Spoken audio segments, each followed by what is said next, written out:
Hello, good morning, শুভ সকাল। তো পশ্চিম মেদিনীপুর থেকে আমি বর্ণালী আমার একটা নতুন ভিডিওতে তোমাদের সবাইকে স্বাগত জানাচ্ছি। আজকে হচ্ছে মঙ্গলবার, সকাল এখন 9টা বেজে গেছে। 9টা কি 9:30, পৌনে 10টা বাজে। মেয়ে এখনও ওঠেনি, বর্মশাই চলে গেছে ডিউটি। গাড়িটা গতকালকে সারাই করে নিয়ে এসছে, মানে ঠিক করেছে, নতুন ব্যাটারি লাগানো হয়েছে, তোমাদের বলেছিলাম। তো এই দেখো গাড়িটা এখন স্টার্ট করব। কয়েকটা ভেজা, ওই যে বর্মশাই স্নান করে গেল, ভিজে গামছাটা আর একটা হাফ প্যান্ট ছিল, সেগুলো মেলাতে এসেছি।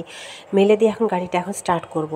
কী বলো তো, তাই প্রতিদেব বলছে প্রতিদিন গাড়িটা একটু স্টার্ট করো, না বের করো না কিছু। এখন তো বের করি না, ওই কারণেই হচ্ছে গাড়িটা বসে গেছিলো, জানো তো, চালাই না, দরকার পড়ে না। মেয়ে তো নেই এখানে, মেয়ের পড়াশোনা থাকতো, তাই সারাদিনে হয়তো 2-3 বার বের করতে হতো গাড়ি। এখন তো একবারও বের করতে হয় না। যা বাবার বাড়িটা যাই, আরেকজনের বাড়ি, এক দিদি ডাকে ওই যে ফলস পিকো করার জন্য, ওই দিদির বাড়িতে শাড়ি আনতে যাই। হ্যাঁ ব্যাস, আর কোথাও তো যাই না, সেরকম গাড়ি নেই, ওই জন্য গাড়ি বসে গেছিলাম।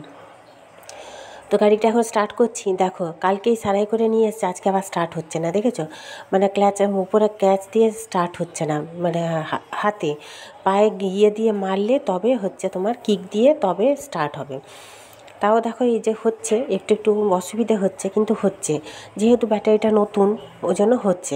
তো বর্মশাই বলছে দুবেলা একটু স্টার্ট করো, নাহলে আবার গাড়িটা বসে যাবে। এই ঠান্ডা তো, তারপরে বাইরে থাকে গাড়িটা, তো ঠান্ডায় বসে যাবে, ওই কারণেই হচ্ছে স্টার্ট করছি। দেখা যাক আজকে সন্ধ্যাবেলা একটু বেরোবো নাকি, দেখা যাক, কোনো ঠিক নেই। মেয়ে আছে তো, মেয়েকে নিয়ে হয়তো বেরোতেও পারি। তো অনেকক্ষণই স্টার্ট করলাম, জানো তো, স্টার্ট করে রেখেছিলাম অনেকক্ষণ। যাই হোক, গাড়িটা কী বলো তো, এটা তো অনেক পুরনো গাড়ি, আর আমার অনেক শখের। এটা আমার বাবার গাড়ি, যদিও বা আমার নয়, তো বাবা দিয়েছে। প্রথম চালানো, প্রথম হাতে খড়ি আমার এই গাড়িতেই, আর একেই আমি চালাই। অন্য কারোর গাড়ি আমি চালাতে পারি না। আমার ভাই আবার স্কুটি কিনেছে এইরকম ছোটো, ওর নিজের বইয়ের জন্য, কিন্তু সেটাকেও আমি চালাতে পারি না। আমার কারোর গাড়ি, আমার বান্ধবীর গাড়িটাও আমাকে বলে একটু চালাও, আমি না, আমি পারি না। অথচ ওই বান্ধবী আমাকে গাড়ি চালানো শিখিয়েছে, বর্মশাই শিখিয়েছিল, তারপর বান্ধবীর জোরে আমি বেরিয়েছিলাম গাড়ি নিয়ে, জানো তো। তো যাই হোক, অনেকক্ষণ বকবক করে ফেললাম, চলো এখন ঘরে যাই। গাড়ি আমার স্টার্ট করা হয়ে গেছে অনেকক্ষণ ধরে, স্টার্ট করে রেখেছিলাম অনেকক্ষণ। দুবেলায় করতে হবে এবার, নিজেকে চাক করে, জানো তো, না হলে হবে না। বর্মশাইকে বলি একটু স্টার্ট করে নিয়ে বের করিয়ে নিয়ে যাও। কী বলো তো, অগত্যা তো পড়ে থাকে, যখন খুবই দরকার পড়ে তাই স্টার্ট করে, না হলে সে স্টার্ট করতে চায় না। অ্যাকচুয়ালি এটা তো স্কুটি, ছোটো গাড়ি, তার পোষায় না। তার বড় গাড়ি চালিয়ে চালিয়ে অভ্যেস হয়ে গেছে, আর সে একটু লম্বা চওড়া, তো ওই জন্য পছন্দ হয় না তার এই গাড়িটা। ছোটো স্কুটি গাড়ি, ওই কারণে বলে তুমি তোমার চালাবে, তুমি স্টার্ট করবে। সে করতে চায় না, স্টার্ট করতে চায় না। তো যাই হোক, চলো, ওই মেয়ে এলে, একটু গোলবাজার গেলে কি একটু বাবার বাড়ি গেলে তখনই যা স্টার্ট করা হয়। আর এখন তো বেরোইও না, ভালো লাগে না, ওই কারণে হচ্ছে স্টার্টও করা হয় না। গাড়িটার পিছনে কত টাকা যে গেল তার ঠিক নেই, ওই স্টার্ট না করে করে।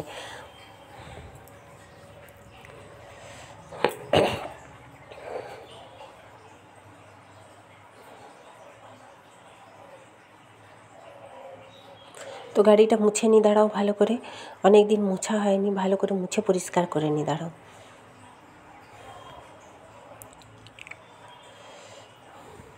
গাড়িটাকে একটু শ্যাম্পু দিয়েও ধোবো, জানো তো, ধুতে হবে ভালো করে, অনেক দিন ধোয়াও হয়নি। তো এই জামা কাপড়গুলোই ছিল, এগুলোই মেলে দিয়েছি। আজকে তো কোনো কাচা ধোয়া করিনি, করব কালকে। কাচা ধোয়ার কিন্তু আছে, করিনি, শরীরটা তো আজ কদিন ধরে ভালো নেই, তোমাদের বলেছি আগের ব্লগে। তো ওই কারণেই কাচা ধোয়া করা হয়নি। এই যে চিড়ের পোলাও করেছিলাম, ওর বাবা খেয়ে গেছে, বর্মশাই খেয়ে দিয়ে ডিউটি গেছে, আর এইটুকু আছে, মেয়ে খাবে, মেয়ে উঠুক। তো দুধটাও আমার ফুটানো হয়ে গেছে। আর আমি না চিড়া ওই পোলাও খেতে পারি না, আমার চিড়া ভিজা বলো, ভিজিয়ে রেখে তারপর দুধ দিয়ে আমি খাই, দুধ দিয়ে, কলা দিয়ে, মুড়ি দিয়ে মাখিয়ে খাই, কিংবা আমের দিনে আম মাখিয়ে খাই, নাহলে আমি শুধু চিড়ার পোলাও খেতে পারি না। তো চাকি বেল্লাগুলো ধুয়ে নিই, চাকি বেল্লা, তাওয়া, এগুলো প্রতিদিনই সকালে আমি ধুই। কিন্তু কি বলো তো, তবুও রুটি করার সময় একটু ধুয়ে নিতে হয়, কারণ খালিটা থাকে তো। আগে আগে তোমরা দেখেছো, যারা আমার পুরনো ব্লগ দেখেছো আর কি, তারা জানবে আমি চাকি বেল্লা ধুয়ে শুকনো করে হচ্ছে একটা বড় প্লাস্টিকের মধ্যে ভরে রাখতাম। কিন্তু মাঝখানটায় এত বৃষ্টি হচ্ছিল, ওই কারণে নাকি জানি না চাকি বেল্লাগুলো কেমন সাদা সাদা হয়ে যাচ্ছিলো, যতই ধুয়ে পরিষ্কার করে রাখি না কেন। গরম একটা ভাপসানের মতন হয়ে যাচ্ছিল।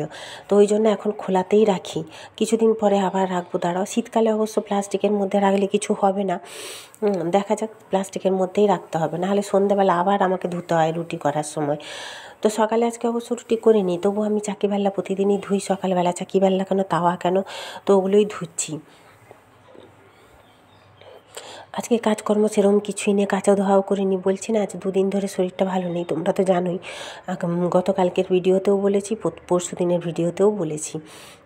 তা আজকে গত দুদিনের থেকে আজকে শরীরটা অনেকটাই ভালো।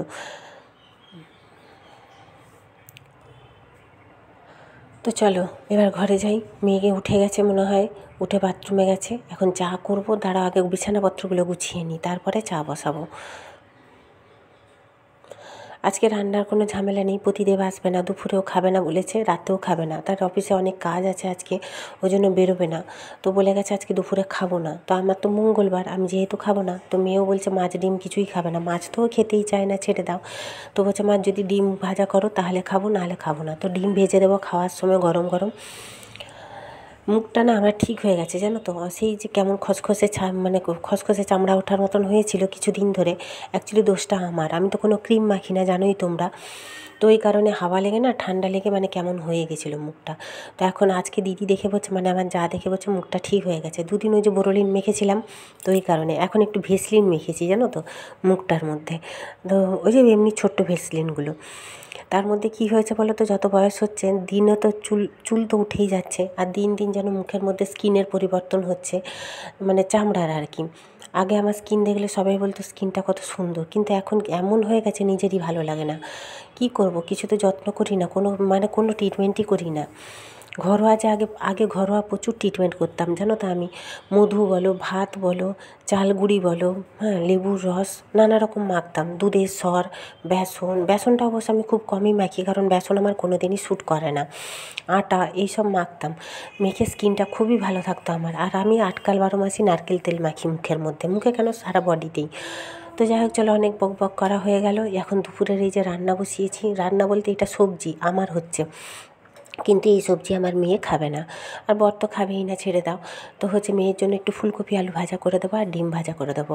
ও বললো মা একটু ফুলকপি আলু ভাজা করে দাও, তরকারি খাবে না বললো। তো মেয়েকে খাওয়াতে বসে গেছি। এই যে ফুলকপি আলু ভাজাটা একদমই নিরামিষ করেছি, ডিমের সাথে ঠেকাইনি। ওটা আমি খাবো না কিন্তু, কারণ কি বলো তো, দুদিন তো খুব গ্যাস অম্বলে ভুগলাম, তো ওটা আর খেলে আরই আমি বাঁচতে পারবো না, তো ওই কারণে খাবো না। তো গুড ইভিনিং সবাইকে। এখন সন্ধ্যাবেলা, মেয়ে হচ্ছে 7টা বাজে, মেয়ে ম্যাগি করেছে নিজে, ম্যাগি করে একটু খেয়েছে, দিয়ে খেতে পারছে না, বলছে আমি আর খাবো না, তুমি খাও। দেখো ম্যাগি আমি এমনিতেই খেতে ভালোবাসি না, দিয়ে আমাকে বলছে তুমি খাও মা। ওর বাবাকে বললাম, ওর বাবা বললো না আমি খাবো না। ওর বাবার অ্যাকচুয়ালি ভাত খেতে আজকে অনেক বেলা হয়ে গেছে, তো সন্ধ্যেবেলায় বিয়ে বাড়ি ছিল, বরমশাই বললো না আমি যাব না। আমি একটু বেরিয়েছিলাম ছেলেটাকে ছাড়তে, মানে আমার ভাসুরের ছেলেটা। সে এসে বললো মা কাকাই, মানে আমার দাদা তো নেই, ডিউটি বেরিয়ে গেছে। তো আমার প্রতিদেব ছাড়তে যায়, ওকে একটা পড়া থাকে সন্ধ্যেবেলা, বৃহস্পতিবার আর মঙ্গলবার। কিন্তু কি বলো তো, যেহেতু আমার বরমশাই আসেনি, তো আমাকে বলছে মা তুমি ছেড়ে দিয়ে আসবে চলো। তো আমার গাড়িটা ঠিক হয়েছে, ও দেখেছে, ঠিক আছে চল। দিয়ে গাড়িটাও স্টার্ট করা হলো, ওকেও ছেড়ে আসা হলো। আজ মাস 2 পর প্রায় গাড়িটা চালালাম, ভয়ও লাগছিল। আর ওনার ছেলে তো ভীষণ দুরন্ত। তো যাই হোক, ছেড়ে এসে এই যে একটু সেলাই করতে বসেছি। পাশের এক কাকিমা এই যে কাঁধ দুটো মারতে দিয়ে গেছে, কাঁধগুলো নাকি ওনার শুধু খুলে যায়, ওই জন্য কাঁধগুলো এক গাঁট করে মেরে দিয়েছি। 2টো ব্লাউজ দিয়ে গেছিলো আজ 2-3 দিন আগে, আমার শরীরটা ভালো নেই বলে ওই জন্য করা হয়নি। আর আমার বান্ধবীর ওই যে কুর্তিটা দেখলে, কুর্তিটা 1 আঙুল করে মেরে দিতে বলেছিল। তো আমার বান্ধবীর শাড়িটা তো কবেই দিয়ে দিয়েছি, কুর্তিটাও হয়ে গেছে। ফোন করে বলে দিলাম এসে নিয়ে যেতে, ওই কাকিমাকেও বলে দিয়েছি।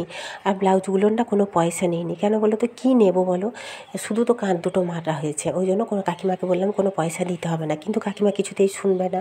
আমি তাও বললাম আপনাকে কিছু দিতে হবে না, পরে তখন সেলাই করলে দিবেন। তো যাই হোক, এখন রাত্রে যে খেতে বসেছি, বরমশাই তো বিয়ে বাড়ি গেল না, আমাকে বললো রুটিও করতে হবে না, অনেক বেলা করে খেয়েছে। তো আজকের মতন টাটা।